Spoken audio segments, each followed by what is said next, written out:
문재인 대통령이 청와대 경제 라인을 교체했습니다. 지방선거 이후 처음으로 단행된 참모진 인사다 보니 그 의미에 더욱 관심이 쏠리고 있습니다. 그런가 하면 고 노무현 전 대통령의 논두렁 시계 사건 망신 주기를 검찰이 꾸민 게 아니라 국정원이 꾸민 거라는 이인규 전 대검 중수부장의 입장문도 파문을 일으키고 있습니다.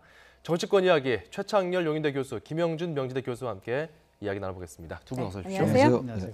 예, 문재인 대통령 오늘 참모진 인사를 발표하면서 이번 인사의 의미도 함께 전달을 했는데요. 먼저 그 내용 들어보고 본격적인 이야기 시작해 보겠습니다. 문재인 정부 지난 1년여 이 방향을 잡고 밑그림을 그리는데 조금 더 주안점을 줬다면 이번 개편을 통해서 훨씬 더 광범위하게 소통하면서 속도감 있게 성과를 내겠다 하는 대통령의 의지가 반영된 인사로 해석해 주십시오. 예, 속도감 있게 성과를 내겠다는 대통령의 의지가 반영됐다. 그런데 보니까 이제 경제수석, 일자리 수석, 시민사회 수석이 다 교체가 됐어요. 그렇다 보니까 이게 이제 일각에서는 경제정책 성과가 미진한 거에 대한 문책성 인사가 아니냐, 또 이런 지적도 있거든요. 어떻게 보십니까? 다분히 그런 해석이 가능하죠. 예. 왜냐하면 현 정부는 경제를 세 가지 축을 가지고 움직였거든요. 하나는 소득주도 성장, 그리고 혁신 성장, 공정 경제거든요. 근데 특히 이제 소득주도 성장이라는 거는 지금 밑그림을 그린 사람이 실은 홍장표 경제수석이었었고요. 그리고 장하성 정책실장이 핵심적으로 1년 동안 역할을 해왔단 말이죠. 그런데 그 핵심적인 그 경제수석을 경질했다는 것은 더 나아가서 이 정부가 추구하는 소득주도 성장이 성과를 냈다고 한다면 굳이 뭐 이렇게 교체할 이유가 없잖아요. 더불어서 이 문재인 정부는 일자리 정부라는 걸 그 수없이 강조를 했고, 그런데 문제는 일각에서는 일자리를 만든다는 정부에서 일자리가 사라졌다라고 하는 이 부분이 또 아픈 비난이 있단 말이에요. 그러다 보니까 경제수석과 일자리 수석을 바꿔서 결국은 우리가 예측하건대, 전망하건대 문재인 정부 이제 2기에 들어서면서 자연스럽게 소득주도 성장론이 혁신 성장 쪽으로 방향을 튼 게 아니냐. 그래서 경제수석으로 임명된 분을 보면 정통 경제관료예요. 다시 얘기해서 경제수석과 김동연 경제부총리가 굉장히 호흡을 맞추면서 갈 수 있는 그런 틀을 만들어줬다는 의미에서 봤을 때 저는 이제 혁신 성장 쪽으로 훨씬 더 주도권이 넘어가지 않겠는가라고 조심스럽게 전망해 봅니다. 예. 지금 이제 말씀하셨는데 혁신 성장과 이 소득 주도 성장이 사실 굉장히 일반 우리 국민들이 볼 땐 굉장히 복잡한 것 같아요. 간단하게 말하면 소득 주도 성장이라는 거는 좀 분배에 역점을 둔 거예요. 흔히 말하면 인간 중심의 경제 패러다임이다 이렇게 우리가 볼 수가 있고, 혁신 성장이라는 건 좀 지속 가능한 경제 성장, 그러니까 성장 쪽에 좀 방점적 이런 거란 말이죠.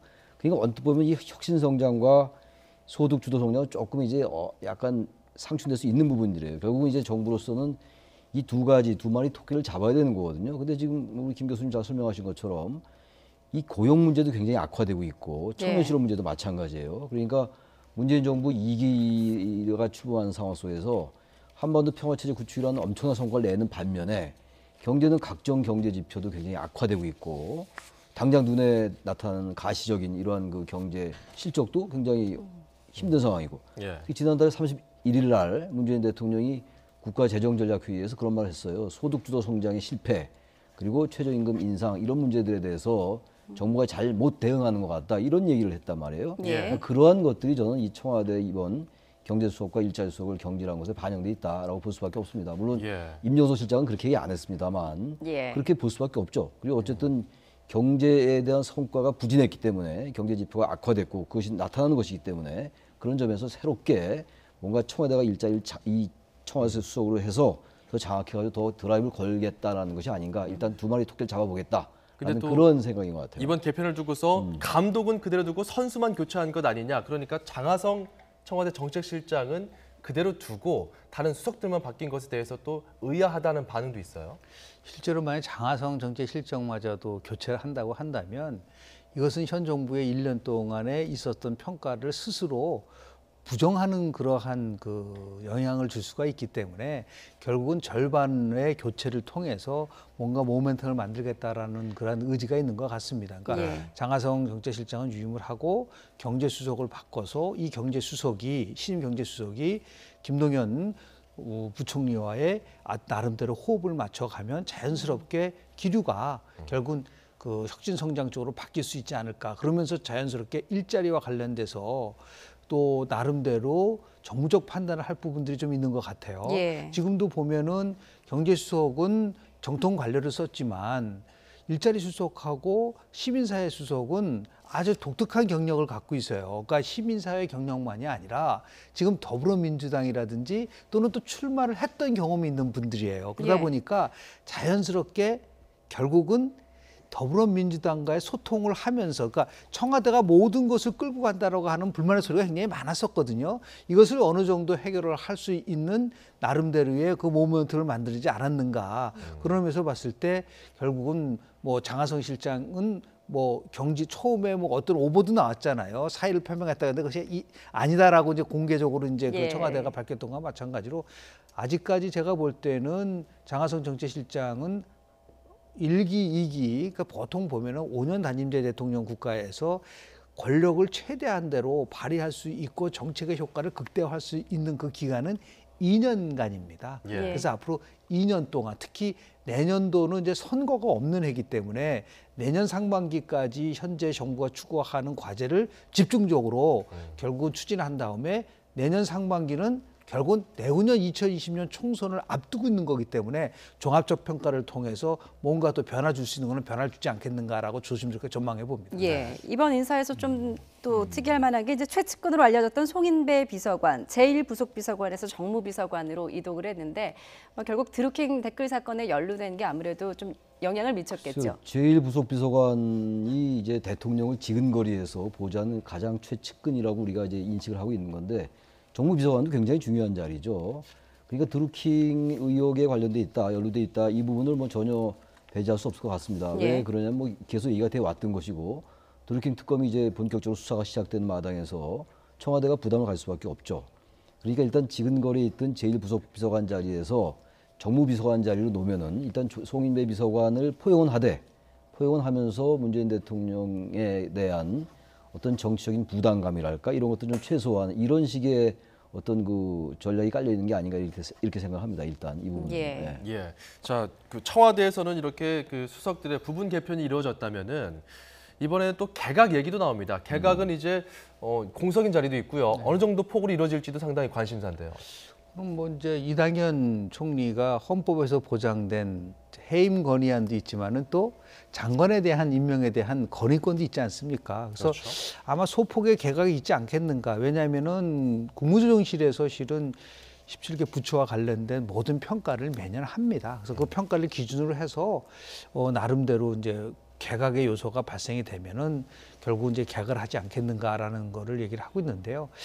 일부에서 나오는 그런 개각의 핵심적 포인트요. 예. 그런 것보다는 이번 개각의 굉장히 하이라이트는 과연 김부겸 행정안전부 자치장관이 과연 물러나서 당대표로 가느냐라는 그게 아마 오히려 포인트가 될 것 같아요. 예. 그러다 예. 보니까 뭐 김 장관 스스로도 내가 결정할 수 있는 문제가 아니다. 대통령과 총리께서 어떤 결정을 하냐에 따라서 자기가 운신의 폭을 정하겠다 얘기를 하고 있기 때문에 예. 오히려 하여튼 굉장히 이번에 중요한 개각은 차기 대권의 행배를 결국은 결정할 수 있는 그러한 개각이 과연 단행될 것이냐 그렇지 않을 것이냐 이것이 결국은 더불어민주당이 8월 25일 날 전당대회를 치르게 돼 있지 않습니까? 예. 그렇죠. 거기에 굉장히 중대한 요소로 작동될 가능성이 굉장히 크다고 봅니다. 예, 김 교수님께서 이제 이번 개각의 하이라이트는 김부겸 장관의 거취 여부라고 말씀해 주셨는데 추 교수님께서는 어떻게 뭐 보십니까? 정당 정치라는 측면에서 뭐 그런 부분 무시할 수 없죠. 그런데 물론 그것도 중요합니다만 지금 이제 이 장관들 중에서 몇 명은 어떤 업무 능력이라든지 이런 자질 문제가 계속 거론돼 왔던 분들이 좀 있어요. 예. 그런 분들에 대한 소폭 개각 가능성도 있다고 봅니다. 뭐 정치적으로 김부겸 장관의 어떤 거취도 물론 중요한 관심이라 하더라도요.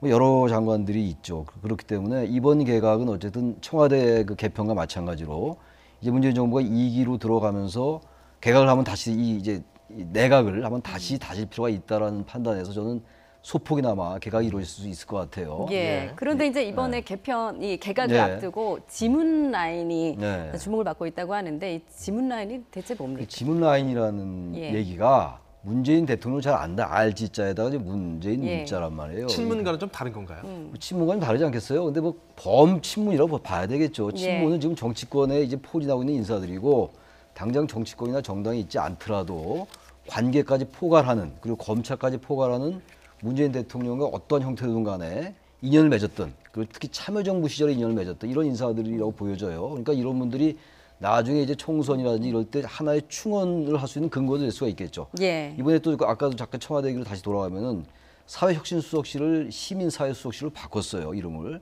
그러니까 문재인 대통령이 시민사회수석을 했었어요. 참여정부 때. 그러니까 지금 지문 인사라는 말씀을 하시니까 제가 이 얘기가 나오는 건데 어쨌든 전체적으로 참여정부와 이 직제도 그렇고 어떤 인물도 그렇고 그쪽과 상당히 밀접하게 갈 수밖에 없다. 예. 그건 사실은 뭐 이번 정권만 그런 게 아니라 모든 정권이 그랬던 거죠. 단지 이런 부분들이 지나치게 이른바 우리가 이제 캠코더라고 얘기하는 캠프 인사라든지 더불어민주당 인사라든지 코드 인사 이런 것들은 좀 피할 필요가 있죠. 그러나 일정 부분은 불가피하다. 그런 면에서 이제 지문 라인이라는 게 긍정적인 작용을 하게끔 인사를 잘 해 나가야 된다고 이렇게 생각이 됩니다. 예. 예. 자, 이 이야기는 이제 여기서 좀 접고요. 다음 이야기로 좀 넘어가 네. 보겠습니다. 이인규 그리고 논두렁 시계라는 단어 어제부터 계속 회자가 되고 있는데요. 이게 이제 고 노무현 전 대통령의 사건 수사를 지휘했던 이인규 전 중수부장 이 논두렁 시계 보도가 국정원 작품이다. 이렇게 입장문을 냈습니다. 뭐 이런 입장문을 낸 게 비단 이번이 처음은 아닌데 이걸 두고 고백이냐 아니면 왜곡이냐 뭐 여러 가지 논란들이 많습니다. 어떻게 보십니까, 교수님께서? 일단 뭐 사건의 배경을 말씀을 드리면은 이명박 정부가 2008년도 2월 25일 날 출범하지 않았었습니까? 예. 그러면서 한 1년이 지난 시점인 2009년도 4월 달에 실은 이제 이 문제가 이제 각 언론에서 보도되기 시작을 했어요. 그 당시의 상황은 노무현 전 대통령이 박연차 사건과 관련돼서 검찰의 수사를 받아야 될 그런 상황에 놓여 있는 때였었습니다. 그런데 뜬금없이 이러한 그러한 그 논두렁 그 시계가 나오면서 일종의 노무현 전 대통령에 대한 망신주기가 아니냐라는 거. 그 당시에 문재인 대통령이 실은 노무현 대통령의 변호인으로서 같이 함께 하면서 이 검찰에 대해서 굉장한 비판을 많이 합니다. 이거는 예. 이런 검찰은 참 나쁜 검찰이라고 얘기할 정도로 그렇게 해서 모두가 다 이것은 검찰에 의한 작품이라 생각을 했는데 근데 지금은 이제 그때 담당했었던 이인규 중수부장이 그거는 국정원에서 모든 것을 지휘했었고 검찰은 전혀 관여 없다라고 얘기를 하니까 어떤 면에서 봤을 때는 근데 지금 세월이 한참 흐른 뒤에 이런 얘기를 하다 보니까 예. 첫 번째는 이 정직하지 못하다. 그리고 그렇게 해서 문제를 풀어갈 수 있는 상황이라고 한다면 당당하게 이 문제를 얘기를 했었어야 되는데 그렇지 못했다는 것에 대해서 저는 비판의 여지가 분명히 저는 있다고 보고요. 예. 또 하나는 지금 이제 국정원이 과거의 국정원과는 상당히 다른 모습으로 이제 기능이 변화되고 있거든요.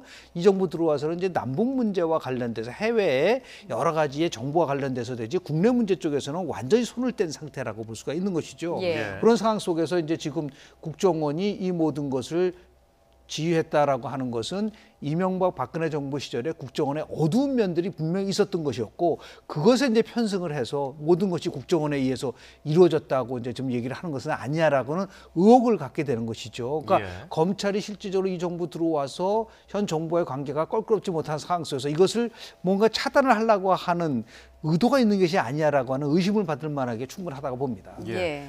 자, 당시 2009년 6월 노무현 전 대통령 서거한 이후에 이인규 전 중수부장이 그 입장을 밝힌 적이 있습니다. 한번 듣고서 넘어가도록 하겠습니다. 수사 도중 노무현 전 대통령께서 갑자기 서거하신 점에 대하여 매우 안타깝고 애통하게 생각합니다. 검찰은 이번 수사 과정에서 법과 원칙에 따라 최선을 다했음을 말씀드립니다.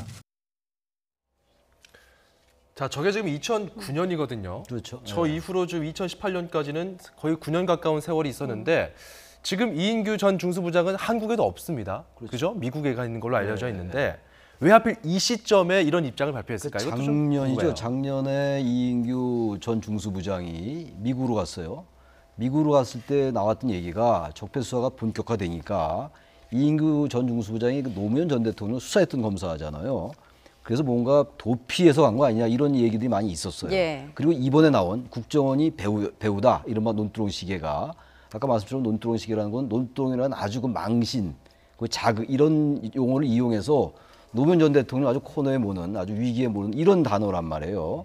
근데 이제 작년에 미국으로 가면서 이런 입장 한번 냈었어요. 예, 작년 이번에만 11월이었죠. 예, 11월에 냈어요. 작년도. 예. 올해 지금 또 이 얘기가 나왔어요. 근데 이 얘기가 또 왜 나왔느냐 그러면은 같은 얘기가 예. 지금 현재 미국에 있는 이 이인규 전 중수부장에 대한 얘기가 또 언론에 좀 나왔어요. 나오니까 이렇게 장문에 지금 또 입장문을 낸 거거든요. 내용은 거의 대동소이합니다. 작년 네. 11월에 낸 것과 그러니까 작년에 국정원 그 개혁위원회에서 그 당시 이제 검찰 수사 내용에 대한 보도를 조사를 해보니까 국정원의 개입 여부가 확인되지 않았다라는 거거든요. 근데 국정원의 개입 여부가 국정원 개혁위에 의해서 조사가 되지 않았는데 계속 이제 지금 이 이인규 전 중수부장이 국정원이 개입했다라고 얘기하니까 예. 민주당에서도 지금 그렇지 않다. 이거는 국정원이 개입하지 않은 것이다라는 쪽으로 지금 논평을 냈어요. 민주당도 백혜련 대변인이. 예. 그러니까 이 부분은요 반드시 밝혀져야 될 것 같아요. 예. 이인규 중수부장은 계속 지금 국정원이 배우라고 얘기하고 있는 것이고 국정원 개혁위원회에서는 그렇지 않다라고 얘기하고 있는 것이기 때문에 이건 검찰 과거사위원회라든지 어떤 진상조사단에서 이 부분은 분명히 밝힐 필요가 있다. 이게 누가 예. 배우였는지. 예. 예, 어쨌든 이제 검찰 과거사회 진상조사단이 이제 해당 의혹을 본격 조사를 하기로 했는데 그렇다면은 이인규 전 중수부장도 수사 대상에 오르는 겁니까? 뭐 어떤 결과가 나오냐에 따라 달라지지 않겠습니까? 적폐청산과 관련돼서 전 정부에서 검찰이나 또 국정원에서 조직적으로 어떠한 사실을 은폐 또는 왜곡 더 나아가서 특정한 세력들에게 그런 사찰 이런 아주 굉장히 아주 그 어두운 쪽으로 일을 했었던 분들은 지금 뭐 법의 심판을 받는 것은 뭐 당연한 건데요. 이후에 어쨌든 간에 이인규 전 중수부장이 그렇게 당당하다면 예. 귀국해서 그리고 정확하게 밝혀라. 그런 것이 오히려 그동안 검찰에서 일했었고 그리고 검찰을 정말 자기가 아끼는 사람이라고 한다면 그렇게 처신을 하는 게 좋지 않겠는가. 자꾸만 이렇게 이메일이라는 걸 통해서 자신의 입장만 일방적으로 전달하는 것에 대한 설득력은 떨어질 수밖에 없는 것이고요. 또 필요하다면 저는 국정원하고 검찰하고 미국에서는 그걸 많이 하는데요. 합동조사위원회를 구성을 해서 그러니까 그걸 우리가 조인트로 해서 이 문제를 풀어갈 수 있는 왜 이것이 중요하냐면 실제로 보면 권력기관들이 갖고 있는 이러한 과거의 어두운 면을 이번에는 털어내자. 그래서 이게 나라다운 나라를 만들려고 한다면 가장 핵심이라는 것은 결국은 권력기관이 정상화되는 부분이고 그리고 그것을 문재인 정부가 그것을 굉장히 중요한 국정 과제로 삼고 있는 거기 때문에 이것은 네. 여야 진보와 보수를 넘어서서 굉장히 필요한 사항이라고 저는 봅니다. 예. 일단 뭐 이인규 전 중수부장 조사 요청이 오면 언제든 귀국하겠다고 귀국하겠다. 밝혔습니다. 앞으로 이제 검찰 진상조사단의 조사 결과를 좀 지켜보도록 하겠습니다. 마지막으로 이제 국회 원구성 협상 내일 오후에 이제 시작이 되는데 뭐 아무래도 자유한국당 내용이 변수가 될 것 같습니다. 교수님께서 어떻게 전망하십니까? 자유한국당의 그 지금 계파 갈등이 점점 증폭되는 것 같아요. 김무성 의원 등을 위시한 이른바 복당파 그리고 친박계의 일종의 권력투쟁의 성격이 굉장히 강하다고 봐요. 지금 아무튼 지금 한국당은 원구성부터 일단 협조하는 것부터 쇄신이나 혁신의 어떤 첫 단추를 끼워야 돼요. 예. 지금 현재로 봐서는 지금 말씀처럼 워낙 당내의 갈등이 굉장히 증폭되고 있는 상황이기 때문에 원구성 협상에 임한다 하더라도 이 협상이 잘 될지 모르겠어요. 아, 특히 예. 이제 7월 17일이 재헌절 아니겠어요? 아직 뭐 며칠 좀 남았습니다만 잘못하다가는 재헌절 날 국회의장의 부재 상태에서 재헌절 맞을 수 있다. 그래서 이 부분은 지금 뭐 당내 여러 가지 사정이 있어요. 특히 야당의 참패 때문에 그렇다 하더라도 그런 부분은 당내 사정은 당내 사정이고 일단 원구성 협상부터 빨리 임해야 된다. 일단 한국당은 그것부터가 혁신의 출발이다라고 생각합니다. 예. 무엇보다 뭐 원 구성에 있어서는 뭐 국회 부의장 자리를 놓고 야당에서 어떻게 의견들이 좀 모아질 것인가 그리고 상임위원장 배분 이것도 상당히 중요한 문제 아니겠습니까? 참 대한민국의 일그러진 국회의 자화상입니다. 예. 다시 얘기해서 나눠먹기 하자는 거 아니겠습니까? 그러니까 국회 부의장은 두 사람인데 하나는 자유한국당, 다른 한 분은 바른미래당으로 가져가자고 하고 있지만 지금 민주평화당도 우리도 원내교섭단체를 이루고 있는데 왜 빠지냐 이런 거를 얘기를 하고 있는데요. 예. 중요한 것은 자리 문제가 아니라 제일 중요한 것은 빨리 민생개혁 입법 9,700건에 의한 민생개혁 입법 중에서 반드시 필요한 것들을 조기에 빨리 그 법을 통과시켜서 정말 숨통을 트이는 것에 최우선과제를 둬야지 이런 식으로 자리를 가지고 싸운다는 것은 결국은 국민들이 정치나 국회를 볼 때 아주 냉소적이지 않습니까? 이것을 예. 좀 여야 정치권이 좀 각성을 해야 되지 않나 생각을 하게 됩니다. 예, 알겠습니다. 오늘도 정치권 이야기해봤습니다. 최창렬 용인대 교수, 김영준 명지대 교수와 함께했습니다. 잘 들었습니다. 네, 맞습니다.